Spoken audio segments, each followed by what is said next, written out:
Just want to give a quick shout to you guys and kind of go over where some of the things that I failed on. Maybe you guys can learn a little bit from my mistake.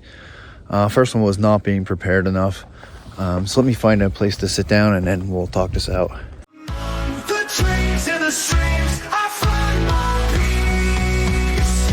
I'm not lost, I'm exploring, feeling alive with the wind in my hair and the sun in my eyes. I'm not lost, I'm exploring. All right, guys, welcome back to I'm Not Lost, I'm Exploring. It's Robbie. So I just want to go over a couple things that I feel like I really failed on that hot tent camping. It was kind of a test run. I did plan on staying overnight. Two big things held me back from that. The weather, for one.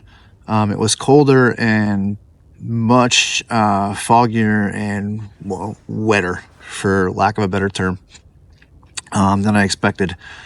But I also expected there to be a ground sheet in with that tent, and there wasn't. I failed to plan for that, and unfortunately, I also planned to fail, apparently. So one of those things was the ground slip, which wouldn't have been a big deal had the cot fit inside the hot tent. Strike two. Maybe we should just put like a little counter down here and we'll keep track of the failures. The cot did not fit in there at all. It wasn't even close. So again, strike two. The third thing that I failed on, food prep. I brought my trout out there. I brought the oil with me. I brought the flavors that I planned on using, the seasonings I planned on using. I didn't bring a spatula. I didn't bring utensils to eat with. I'm just so used to that stuff being in with my regular camping gear that I didn't have. And again, that's on me. So I keep counting a little counter down here in the corner. So that was a big one. Now, I did have everything else I needed. The tent worked pretty well, although it took me 25 minutes to put that tent up. 25 minutes. That's just crazy. That was another thing that I should have done first. I usually do set them up before I get out anywhere. Being that was pretty close to my house and the plan was only for a one-night overnight stay, I figured what could be the worst thing that could happen. Maybe there's no tent pegs, or maybe, God forbid, the tent leaks, whatever. Those are things that you deal with, as they come. If I would have forgotten tent pegs, I could have just went out and made my own. Not a big deal.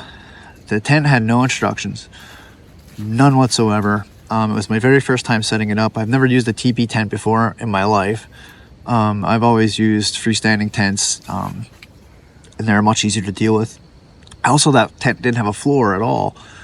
So that was something new for me. I was actually looking forward to trying that out versus, the regular tent with the floor. And was very excited to get out and use my hot tent for the very first time, to use the stove for the very first time, other than the times, that I heated it up to burn off the extra oils or whatever, for the first run. So between the tent and the stove, those things worked great. They were once I got them up and got the hang of what I was doing, they were perfect. Very budget friendly, very easy to use.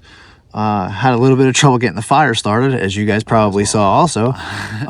So that was another thing that I was kind of disappointed in. The fire starters that I had made usually catch a spark very easily. The ferro rod that I was using was a very cheap ferro rod from Temu, I believe. That went into the trash. You will not see that in another video. It was so small and it was so hard to get the magnesium off of it. It wasn't worth the hassle. And it's something I want to rely on. It's something I have used in the past without issue. I actually did look back through the footage and noticed I had the knife flipped around, throwing the spark with the bladed side. So I'm sure I dulled pretty sure I dulled the blade on that one. But just one other thing where I feel like I failed on that video was my mindset. Going into that, I have been having a rough time. Usually I go and I spend some time in the forest to kind of get myself back.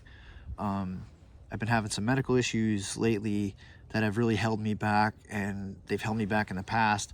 And I had thought it was something that I was over and I wasn't gonna have to worry about again. Unfortunately, it reared its ugly head, and it's taken its toll on me, both physically and mentally. But we'll get past that. But that day I had been having a rough time, and that was kind of my escape. The tent was there, the stove was there. I found a quick site that I booked. It was the first time I was ever in that forest. It was the first time I was ever in that site. So I didn't know what to expect there. Didn't, like I said, it was the first time using that tent. Everything I did was something I would tell you guys, don't do that. Try your tent out first. Make sure you kind of have a lay of the land. Get online, find pictures, scout the area out, check it out, make sure it's a good place you want to be. And I didn't do any of those things. And you guys saw the video that resulted from that inaction on my part. So again, I have nobody to blame but myself. Could I have stuck it out? Probably, yes. Would I have been absolutely miserable? Absolutely. The ground was soaked.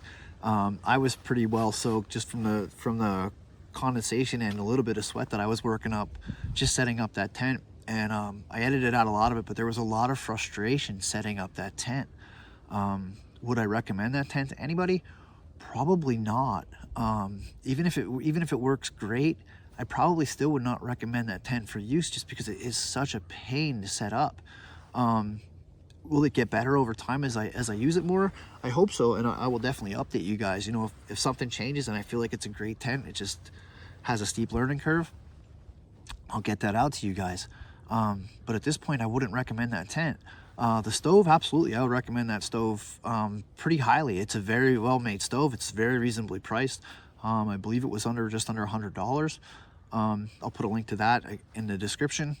But it was just a very frustrating trip. So medical issues, mentally, I wasn't looking forward to being there. I looked forward to getting out in nature and to relaxing, and it was just one thing after another. And at one point, I think I just said to myself, you know what? This is just giving you more frustration. It's time to pack it up.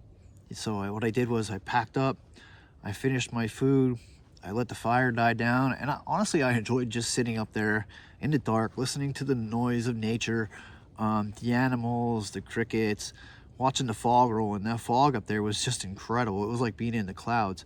You can actually see the video as me. The very first pictures are actually me with the truck pulling out of the spot to come down the hill. I couldn't see at all. But once we got down around the other campgrounds, or the other campsites, excuse me, it cleared up quite a bit. And it was smooth sailing from there on. But again, it was rainy and drizzly and foggy all the way home. But I just wanted to get on and let you guys know I will be trying that again. I'm not going to give up on that easy. I have gotten the ground slip actually made for that tent. They have an interior portion of that tent.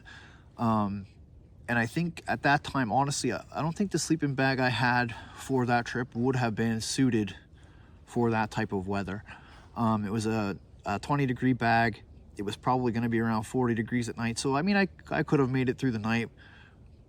Maybe it wouldn't have been comfortable. Maybe it would have been comfortable. I don't know. Because at that point, I was wet. And it was just, the moisture was just hanging in the air. So it would have been a very difficult thing to get dry and to warm up from. But going forward, I picked up a modular sleep system, a military modular sleep system. So actually some military surplus that I believe is good to -50. It's all 5 pieces. I'll actually do a video of that maybe in the near future. I have the tent system also, which is military surplus. And I have a rucksack and some MREs on the way to me. So I'm thinking we're going to do something on that end. Maybe we just go out one night and maybe we'll do a stealth camp with it. I don't know yet. We'll see where that brings us. If you guys have an idea, let me know in the comments below. But I just wanted to get on here again and apologize to you guys. I feel like I let you guys down. I let myself down. But we will get out and we will do it again, and we will succeed, and we will have a good time. And I hope you guys come along with me for that, for that experience. And thank you guys again for all your support. It is greatly, greatly appreciated. Have a great day, guys, and we'll see you in the next one.